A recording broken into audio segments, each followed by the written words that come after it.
Hello दोस्तों, नमस्कार। स्वागत है आप सभी का अपने यूट्यूब चैनल ओम क्लासेस में।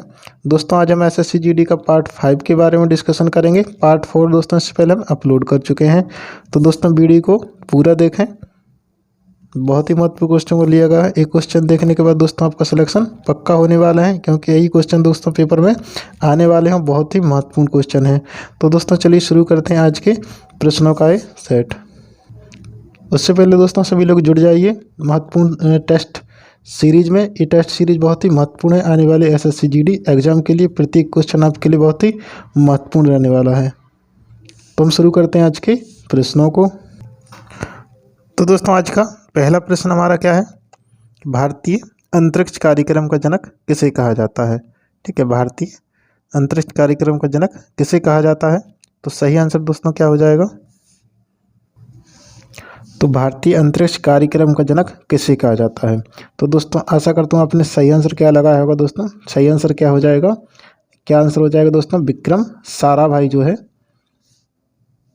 अंतरिक्ष कार्यक्रम के जनक कहे जाते हैं। तो बी आंसर हमारा सही आंसर हो जाएगा। विक्रम साराभाई जो है बी आंसर सही हो जाएगा। दोस्तों बहुत ही महत्वपूर्ण क्वेश्चन है। तो चलिए चलते हैं अब अगले क्वेश्चन पे।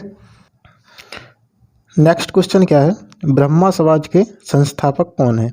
तो ब्रह्मा समाज के संस्थापक कौन है? सही आंसर क्या हो जाएगा? दयानंद सरस्वती, राजा राम मोहन राय, महात्मा गांधी या लोकमान्य तिलक। तो सही आंसर क्या हो जाएगा? राजा राम मोहन राय जी जो है ब्रह्मा समाज के संस्थापक हैं। इनके अलावा ये आत्मीय सभा के भी संस्थापक हैं। एक और सभा जो है क्या कहते हैं? आत्मीय सभा। ठीक है, आत्मीय सभा के भी ये संस्थापक हैं, आत्मीय सभा। और इनके अलावा इनको भारतीय पुनर्जागरण का जनक भी कहा जाता है। ठीक है, ये भी क्वेश्चन पूछा जाता है कि भारतीय पुनर्जागरण के जनक किन्हें कहा जाता है। ठीक है, तो सही आंसर क्या हो जाएगा हमारा? हो जाएगा ये हो जाएगा हमारा राजा राम मोहन राय जी जो हैं राष्ट्रीय पुनर्जागरण, भारत की पुनर्जागरण के जनक कहे जाते हैं। ठीक है, तो राजा राम मोहन राय बहुत ही इम्पोर्टेंट टॉपिक है, इसके बारे में ज़रूर पढ़ लीजिएगा। चलिए दोस्तों हम चलते हैं अपने नेक्स्ट क्वेश्चन की ओर। नेक्स्ट क्वेश्चन है, जब ईस्ट इंडिया कंपनी का गठन हुआ उस समय भारत का मुगल बादशाह कौन था? तो जब भारत में ईस्ट इंडिया कंपनी का गठन हुआ उस समय जो है भारत में किस मुगल सम्राट का शासक था? तो किसका शासक था दोस्तों? सही आंसर क्या हो जाएगा? उस समय जो है अकबर का शासक था। तो सही आंसर हमारा हो जाएगा डी आंसर, अकबर। ठीक है, इनका शासनकाल जो है 1556 से लेकर के जो है 1605 तक इनका कार्यकाल रहा। तो सही आंसर क्या हो जाएगा? डी आंसर, अकबर हो जाएगा। नेक्स्ट क्वेश्चन की हम चलते हैं। नेक्स्ट क्वेश्चन, भारत के उच्चतम न्यायालय में न्यायाधीशों की संख्या में वृद्धि करने की शक्ति किसमें निहित होती है? तो न्यायाधीशों की संख्या में वृद्धि करने की शक्ति किसमें निहित होती है? तो सही आंसर क्या हो जाएगा दोस्तों? किसमें निहित होती है? तो ये हो जाएगा आपका संसद। ठीक है, तो सही आंसर हो जाएगा संसद में निहित होती है। तो डी आंसर आपका सही आंसर हो जाएगा। तो चलिए चलते हैं नेक्स्ट क्वेश्चन पे। नेक्स्ट क्वेश्चन है, 2 दिवसीय वर्चुअल अंतर्राष्ट्रीय अखंड सम्मेलन एजुकॉन 2020 का उद्घाटन किसने किया? तो सही आंसर हो जाएगा, इसका उद्घाटन किसके द्वारा किया गया है?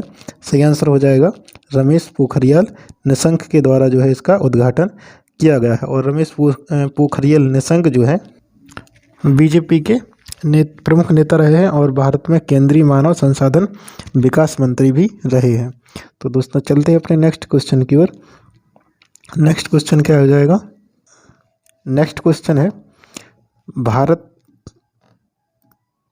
के विरुद्ध शोषण के विरुद्ध अधिकार वर्णित है। तो शोषण के विरुद्ध किस अनुच्छेद में वर्णित है? अनुच्छेद 1922 या 23 से 24 या 25 से 28 या 14 से 18। तो शोषण के विरुद्ध अधिकार दोस्तों अनुच्छेद 23 से लेकर 24 में जो है वर्णित है। तो सही आंसर हमारा हो जाएगा बी आंसर। 19 से 22 जो स्वतंत्रता का अधिकार है, और 25 से 8 की बात करें तो उसमें धार्मिक स्वतंत्रता है, और 14 से 18 की बात करें तो इसमें समानता का अधिकार है। तो ये सभी दोस्तों बहुत ही इम्पोर्टेंट है, सारे के सारे अनुच्छेद आपको याद होने चाहिए। चलते हैं अपने नेक्स्ट क्वेश्चन पर। नेक्स्ट क्वेश्चन क्या हो जाएगा? द अल्टीमेट गोल पुस्तक के लेखक कौन है? तो इस पुस्तक के लेखक कौन हो जाएंगे? रामचंद्र गुहा, चेतन आनंद, विक्रम सूद या चेतन भगत। तो सही आंसर हमारा क्या हो जाएगा? सही आंसर हो जाएगा विक्रम सूद। सी आंसर, विक्रम सूद जो है द अल्टीमेट गोल पुस्तक के लेखक हैं। और ये विक्रम सूद जो है रिसर्च एंड एनालिसिस विंग यानी रॉ के प्रमुख रहे हैं। और इस किताब में जो है देश की ताकत और अर्थव्यवस्था को कैसे मजबूत बनाया जाए, तो इस बारे में इसको अल्टीमेट गोल पुस्तक में लिखा गया है। ठीक है, नेक्स्ट क्वेश्चन पे चलते हैं। नेक्स्ट क्वेश्चन हमारा क्या है? नेक्स्ट क्वेश्चन है, हाल ही में किस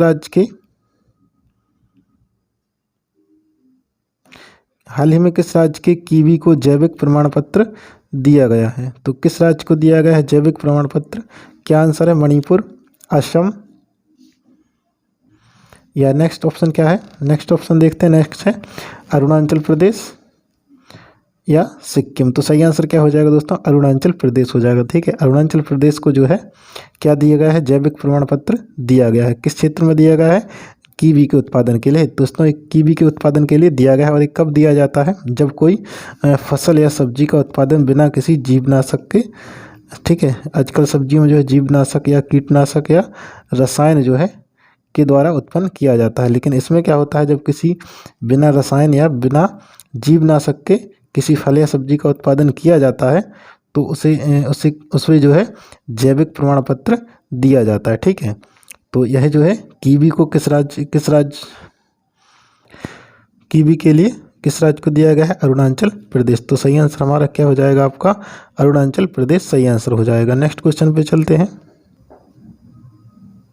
अगला क्वेश्चन है, निम्नलिखित से कौन रोगों का एक वायरस द्वारा होता है? ठीक है, कौन एक वायरस द्वारा होता है? हैजा, हेपेटाइटिस, डिप्थीरिया या मलेरिया। तो सही आंसर क्या हो जाएगा? कौन है जो वायरस द्वारा होता है? तो वो हो जाएगा बी आंसर, हेपेटाइटिस जो है वायरस के द्वारा होता है। ठीक है, होप करते हैं दोस्तों आपका सही आंसर आपने लगाया होगा। बी आंसर सही आंसर है। तो दोस्तों यही आपने लगाया होगा। तो चलिए अब चलते हैं अगले क्वेश्चन। अगला है, इंसुलिन एक प्रकार का क्या है? इंसुलिन क्या है? लवण है, हार्मोन है, एंजाइम है, विटामिन। तो दोस्तों सही आंसर क्या हो जाएगा? इंसुलिन क्या है? एक प्रकार का ये हार्मोन है। ठीक है, तो सही आंसर हो जाएगा बी आंसर, हार्मोन। ठीक है, तो नेक्स्ट क्वेश्चन पे चलते हैं। नेक्स्ट क्वेश्चन है, निम्नलिखित में से किसका प्रयोग सोनोग्राफी में किया जाता है? तो सोनोग्राफी में किसका प्रयोग किया जाता है? सूक्ष्म तरंगों का, अवरक्त तरंगों का, अकिरणों का, या ध्वनि किरण या पराश्रव्य तरंगों का। तो सही आंसर क्या हो जाएगा? इसमें क्या क्या प्रयोग किया जाता है? पराश्रव्य तरंगों का। दोस्तों ये जो है एक प्रकार का क्या होता है? किसी गर्भावस्था में किसी शिशु के स्वास्थ्य का पता लगाने के लिए इसका प्रयोग किया जाता है। और इसमें जो है पराश्रव्य तरंगों का उपयोग होता है। ठीक है, सोनोग्राफी में। तो चलिए अब नेक्स्ट क्वेश्चन देखते हैं। नेक्स्ट क्वेश्चन क्या है? नेक्स्ट क्वेश्चन है, वायुमंडल की कौन सी परत में वायुयान उड़ाने की आदर्श दशा पाई जाती है? तो किस परत में जो है वायुयान उड़ाने की आदर्श दशा पाई जाती है? तो सही आंसर हमारा हो जाएगा बी आंसर, समताप मंडल में जो है वायुयान उड़ाने की आदर्श दशा पाई जाती है। ठीक है, तो सही आंसर हो जाएगा आपका समताप मंडल। ठीक है, और यदि बात करें क्षोभ मंडल की, क्षोभ मंडल में क्या होता है? मौसम की सभी घटनाएं जो होती हैं कहाँ होती हैं? वो सब क्षोभ मंडल में होती हैं। ठीक है, मौसम से संबंधित सभी घटनाएं। और बात करें आयन मंडल की, तो आयन मंडल में क्या होता है? संचार उपग्रह होते हैं। ठीक है, संचार उपग्रह अवस्थित होते हैं। और समताप मंडल में जो वायुयान भी उड़ते हैं। और क्या होता है इसके अलावा? ओजोन परत पूछा जाए तो ओजोन परत भी जो है कहाँ पाई जाती है? ये भी समताप मंडल में ही पाई जाती है, ओजोन परत। ठीक है, नेक्स्ट क्वेश्चन पे चलते हैं। नेक्स्ट है, निम्नलिखित में से कौन सा संगठन प्रत्यक्ष रूप से बाल कल्याण से संबंधित है? तो कौन सा बाल कल्याण से संबंधित है आपका? WHO, WTO, यूनेस्को या यूनिसेफ। तो सही आंसर अपना हो जाएगा डी आंसर। दोस्तों आशा करता हूँ आपने डी आंसर ही लगाया होगा। यूनिसेफ जो है बाल कल्याण से संबंधित है। और इसकी स्थापना जो है द्वितीय विश्व युद्ध के समय जब नष्ट हुए देशों के बच्चों को स्वास्थ्य सुविधाएं दिलाना इसका उद्देश्य था। और इसकी स्थापना की बात करें तो इसकी स्थापना जो है 11 दिसंबर 1946 को जो है इसकी स्थापना हुई थी। ठीक है, किसकी हुई थी? यूनिसेफ की। ठीक है, और इसके हेडक्वार्टर की बात करें तो इसका हेडक्वार्टर जो है न्यूयॉर्क में है। ठीक है, अगला क्वेश्चन देखते हैं। नेक्स्ट है, कोणार्क का सूर्य मंदिर किस राज्य में है? तो कोणार्क का सूर्य मंदिर कहाँ है आपका? झारखंड, आंध्र प्रदेश, मध्य प्रदेश या उड़ीसा। तो सही आंसर हो जाएगा उड़ीसा में जो है कोणार्क का सूर्य मंदिर है। और इसका निर्माण जो है किसने करवाया था? निर्माण भी आपको याद रखना है, नरसिंह देव प्रथम, ठीक है, नरसिंह देव प्रथम जो है इनके द्वारा इसका निर्माण करवाया था। और ये किस शासक थे? ये गंग वंश के शासक, ठीक है, गंग वंश के जो है शासक थे। इसका निर्माण कराया गया था लगभग 14वीं सदी में इसका निर्माण 14वीं नहीं तो 13वीं शताब्दी में इसका निर्माण हुआ था, ठीक है, 1250 के आसपास इसका निर्माण हुआ था। नेक्स्ट क्वेश्चन पे चलते हैं। नेक्स्ट क्वेश्चन है सोवियत संघ में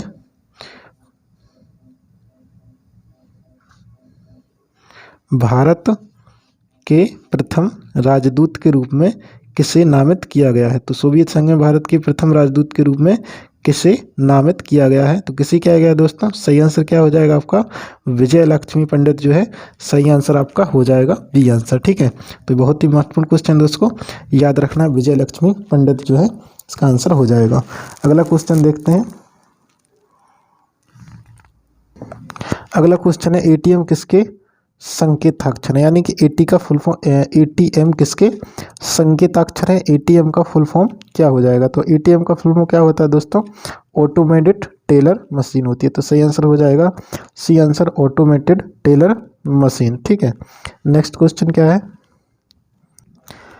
भारत में बाघ का सबसे बड़ा अभयारण्य कौन सा है? देखो भारत में बाघ का सबसे बड़ा अभयारण्य कौन सा है? तो क्या हो जाएगा आपका?